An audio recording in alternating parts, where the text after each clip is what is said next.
Hello guys, আমার নতুন আরেকটা ব্লগে আপনাদের সবাইকে জানাই স্বাগতম। রাস্তায় যাওয়ার পথেই চোখে পড়লো ফুচকার দোকান আর আচারের দোকান। আর এগুলো দেখলে কি না খাইলে চলে বলেন? এগুলো তো খেতেই হবে। এখান থেকে খেয়ে দিয়ে শেষ করে তারপর যাচ্ছি ছেলেকে নিয়ে ঝালমুড়ি খেতে। তারপরে তো আমার বোন আর আমার ছেলে দাঁড়ায় দাঁড়ায় ঝালমুড়ি খাচ্ছে। আর আমার ছেলের খাওয়া দেখে আমি পুরাই অবাক হয়ে গেছি যে ও কিভাবে এই ঝালমুড়িগুলা খাচ্ছে। আমি তো পুরাই অবাক, এই ফার্স্ট টাইম ও ঝালমুড়ি খাইলো। ওদের খাওয়া দাওয়া দেখে আমার একটু খাইতে মন চাইলো, তারপর আমিও খাচ্ছিলাম। আর আমার বোন আমার একটু ভিডিও করতেছিল, আমার এখান থেকে আবার আমার ছেলেও খাইতেছিল। অনেক দিন পর হাই স্কুলের পিছনে এখানে দাঁড়ায় দাঁড়ায় আমরা ঝালমুড়ি খাচ্ছিলাম। আসলে স্কুল লাইফ শেষ করার পরে এদিকে আর আসা হয় নাই। যখন স্কুলে পড়াশোনা করতাম তখন এদিক দিয়ে প্রাইভেটে যেতাম, অনেক আশা হইতো। অনেক দিন পর আজকে ছেলের জন্য এই রাস্তায় আসলাম। ছেলেকে নিয়ে বাজারে আসছিলাম একটু কাজে, কিন্তু ছেলে বাজার থেকে বাড়িতে যাবে না, বলতেছিল যে আমি আর একটু ঘুরবো। তারপর কোথা দিয়ে ঘুরবো বাজারের মধ্যে, তারপর ভাবলাম একটু হাই স্কুলের পিছনে ওই দিক দিয়ে হাঁটাহাঁটি করি। তারপর এদিকে এসে ঝালমুড়ি খেয়ে তারপরে এখন আমরা বাড়ি চলে যাচ্ছি ভ্যানে। ভাবছিলাম আজকের মতো এখানে ঘোরা সমাপ্ত, কিন্তু তা না, আমার ছেলের ঘোরা তো শেষ হয় নাই। সেই বাড়িতে যাওয়ার পরে আবার শুরু করে দিছে আমি আবার ঘুরতে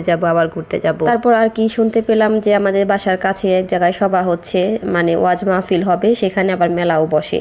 তারপরে সেখানে এই যে ছেলেকে নিয়ে যাচ্ছি, আর ছেলে রাস্তার মধ্যে তিরিং বিরিং করতে করতে এই যে শেষ পর্যন্ত মেলায় আসলাম। এখন এখানে এসে সে বায়না করতেছে খেলনা কিনবে, তার যে কত কিছু কিনতে ইচ্ছা করে। তারপর এখন কোনটা থেকে কোনটা কিনা দিব এসবের দাম সম্পর্কে আমার কোনো আইডিয়াও নাই। তারপর ছেলে তো অনেক কিছু বায়না করতেছিল, ছেলেকে বুঝাই টুঝাই তারপর একটা বেকু কিনা দিছি, বেকু কিনা দিয়ে শান্ত করিয়ে তারপর ছেলেকে নিয়ে এখন আমরা এখান থেকে চলে যাব, কারণ এখানে বেশিক্ষণ থাকলে নানান কিছু কিনতে চাইবে, আমাকে একদম ফকির বানায় ফেলাবে ছেলে। তবে যাই বলেন, মেলাতে এসে কিন্তু ভালোই লাগছিল, সেই ছোটবেলার ফিল পাচ্ছিলাম। ছেলের জন্য আজকে অনেক কিছু করতে হইলো আমাকে। সেই ছোট্টবেলায় যে দিক দিয়ে প্রাইভেটে যেতাম সেখানে গিয়েছিলাম, মেলায় আসলাম, অনেক কিছু দেখলাম, ভালোই লাগলো। তারপরে আমি কিছু ঘর সাজানোর জিনিস দেখতেছিলাম, এগুলা কিনতে চাচ্ছিলাম, কিন্তু দাম সম্পর্কে কোনো আইডিয়া নাই, তাই কিনতে পারলাম না, অনেক দাম চাচ্ছিল।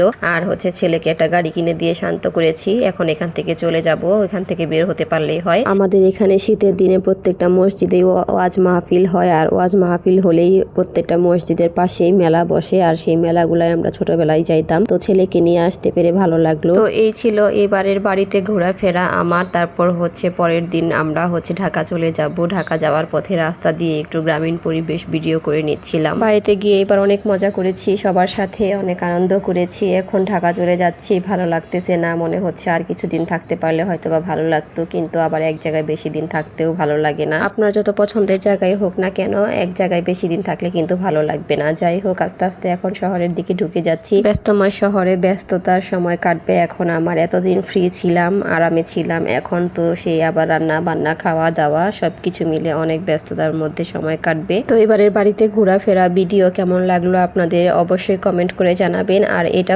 আমাদের মির্জাপুরের নাসির গ্লাস ফ্যাক্টরি ছিল, সেটা ভিডিও করে নিচ্ছিলাম। তারপর বাড়িতে এসে ছেলেকে পড়াশোনা শুরু করাই দিছি। আমার এখন পড়াশোনা, রান্না বান্না, ছেলেকে নিয়ে স্কুলে যাওয়া, এসব নিয়েই থাকতে হবে। এই ছিল আজকের ব্লগ ভিডিও। সবাইকে জানাই ধন্যবাদ যারা পুরো ভিডিওটা দেখেছেন। আজকের মতো এখানেই বিদায় নিচ্ছি। সবাই ভালো থাকবেন। আল্লাহ হাফেজ।